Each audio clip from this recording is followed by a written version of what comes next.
araw, San Pableño. Ikatlong araw na ng ating selebrasyon ng Coco Festival. At tuloy-tuloy pa rin ang ating saya at mga programa, lalo't higit sa mga palabas tuwing gabi.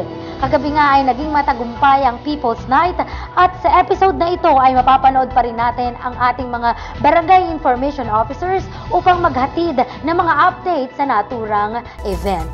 At ngayong araw nga ay nagkaroon tayo ng Coconut Information Caravan at kasama pa rin natin ang ating mga barangay information officers para sa BIO update. At bago pa man natin ito mapanood, ay narito muna ang aming update patungkol sa Food Plaza. Habang sa umaga ay marami tayong na-e-enjoy na sidera, pagpatak naman ng alas 5 ng gabi ay nadaragdagan ang mga manininda at ito ay nakapwesto sa kahabaan ng Rizal Avenue. At ito nga ay ang ating tinatawag na Food Plaza. Dito ay napakarami nating pamimilian na pagkain at maiinom na ma-e-enjoy natin habang tayo ay nanonood ng palabas sa main stage. O kaya naman habang kasama natin ang ating pamilya, kaibigan o mga minamahal natin sa buhay. Ang Food Plaza ay bukas hanggang alas 2 ng umaga. At atin ding mapapansin na ang ating pong mga CDRRMO personnel ay namimigay ng libreng disposable face mask sa atin pong mga mamamayan papasok at palabas ng main stage area upang masigurado na ang fiesta ng San Pablo ay masaya at ligtas. Mabuhay ang San Pablo! Mabuhay ang San Pablo! Mabuhay ang San Pablo! Mabuhay sa habang panahon! Kami taga San Pablo, anak ng pitong lawa, so the pinakala at may dangal sa lupa. Ang mga tao dito sipag at matyaga, at ang hindi mawawala ang takot kay Bathala. Mabuhay ang San Pablo!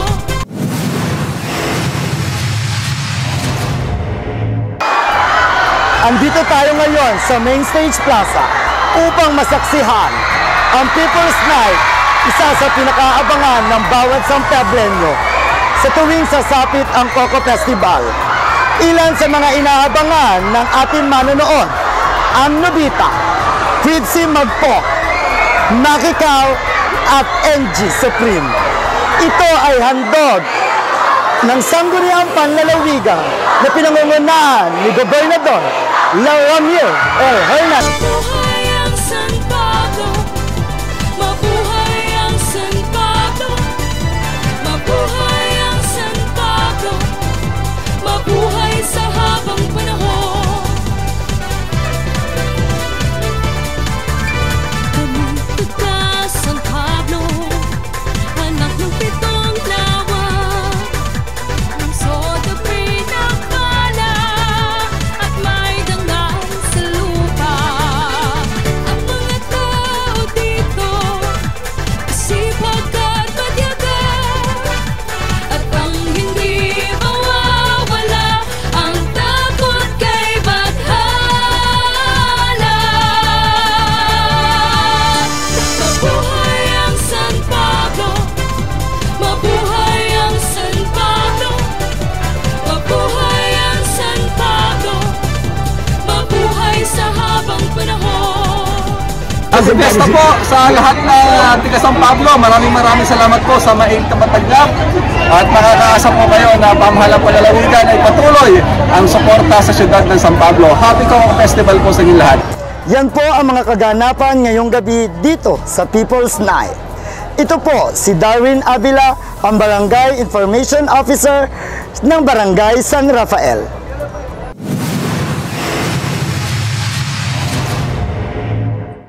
Narito tayo ngayon sa Barangay San Jose upang saksihan ang tree planting activity na siyang unang aktibidades ngayong araw bilang parte ng Information Caravan on Coconut Farmers na isa sa mga programa ngayong 28 Coconut Festival.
Kasama natin ngayon ang Regional Manager ng Philippine Coconut Authority Calabarzon and Mimaropa, si Sir Bibiano Concebido Jr. Sir, magandang araw po. Magandang araw din sa iyo.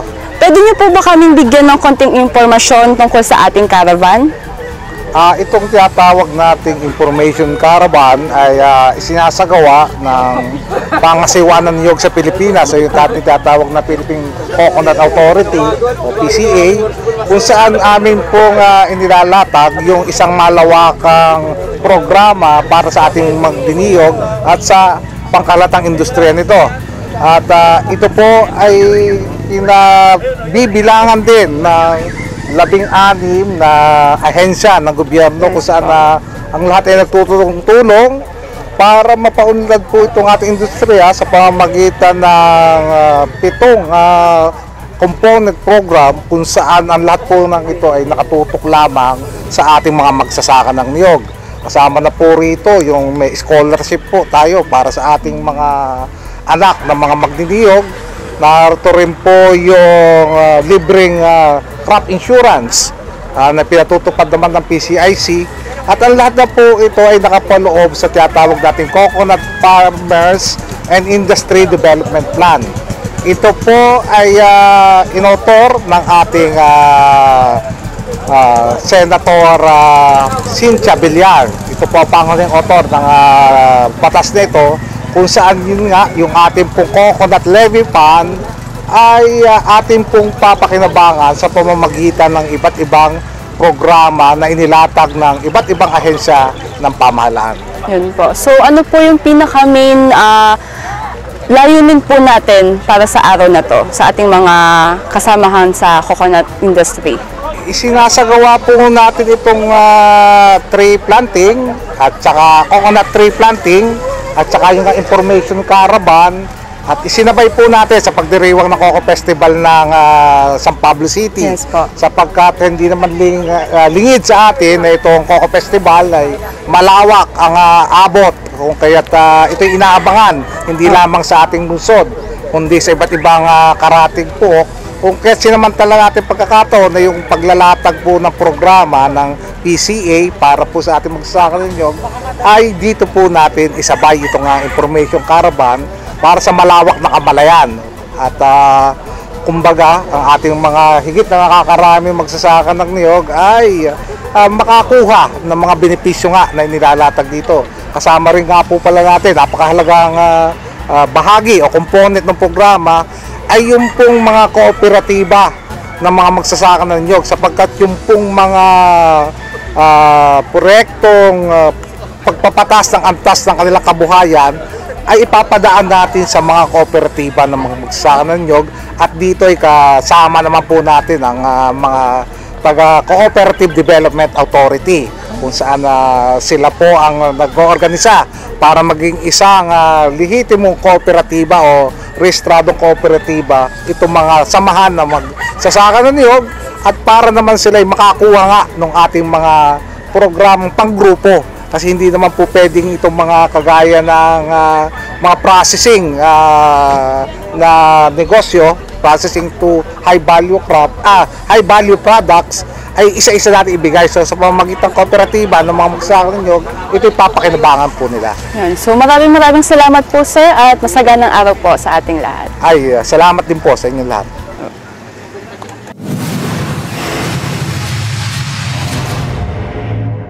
Kasama naman natin ngayon si Sir Elmer Amante Belen, City Agriculture Office. Sir, ano po ang naibahagi ng ating lokal na pamahalaan para sa caravan na ito? Sa ating lokal na pamahalaan, tama-tama kasi yung ating Coconut Festival na pinagdaraos ngayon, no? Tama-tama din na ang Philippine Coconut Authority ay laging nagiging bahagi. Kasi nga meron tayong basta kapistahan ng San Pablo, meron tayong Coconut Fair na sinasagawa, at dito ay lagi natin katuwang ang ating Philippine Coconut Authority. Sa taong ito ay medyo may karagdagan na aktibidades na tayong idinagdag dahil iminungkahi nga ng PCA na dahil sa marami silang programa ngayon para sa ating mga magsasaka at lahat ng mga tao na involved sa coconut industry ay minarapat nilang humingi talaga ng mas malawak pang mga aktibidades para ikalat nila yung kanilang programa. At una nga dito ay ang pagdaraos ng tinatawag nating parang caravan or summit. At dito ang naging role ng ating local government ay tayo ay nagkaroon ng inisyatibo na kumbaga ay tayo na ang mag-host para sa ikatlong distrito ng Laguna. At dito ay tayo ay nag-provide ng venue, lahat ng mga kailangan sa pagdaraos ng caravan ay ating ginawa para mas maging makabuluhan at mas maging maisakatuparan ang layunin ng local government natin at ng Philippine Coconut Authority. Yan. So maraming salamat po sir at masaganang araw po. Ay, maraming salamat din sa inyo. Narito naman tayo sa San Pablo City Convention Center at kasulukuyang ginaganap ang Information Caravan on Coconut Farmers kung saan invited ang mga coconut farmers mula sa 3rd District ng Laguna.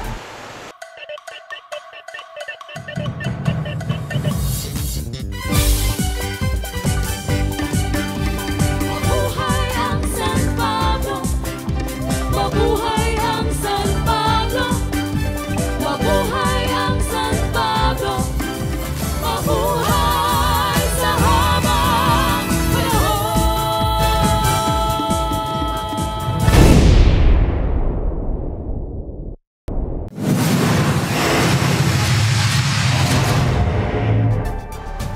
At ito po ang mga kaganapan sa Coconut Information Caravan. Mabuhay ang San Pablo! Ako nga pala si Maria Danica Raimundo, ang Barangay Information Officer ng Barangay 7D. Nag-uulat.